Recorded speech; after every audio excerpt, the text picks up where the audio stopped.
We've been waiting weeks at Earth Place for our Chinese praying mantis to hatch out of their egg sac. Just a few days ago, we welcomed around 50 to 200 mantises into the world.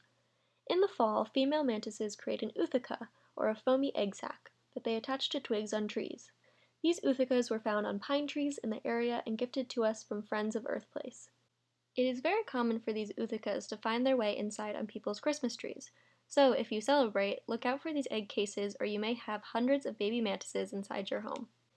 Usually the nymphs would hatch in the spring, but since these were raised inside where the temperature is warmer, they hatch in about 3 to 10 weeks. To care for these insects, you must keep them in a container with ventilation, but make sure the holes are very small as these guys can easily escape. You must also keep the humidity up by misting the enclosure.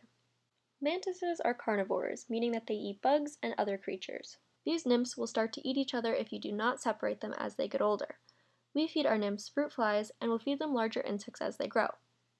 When they are adults, they will get to be about 4 inches long.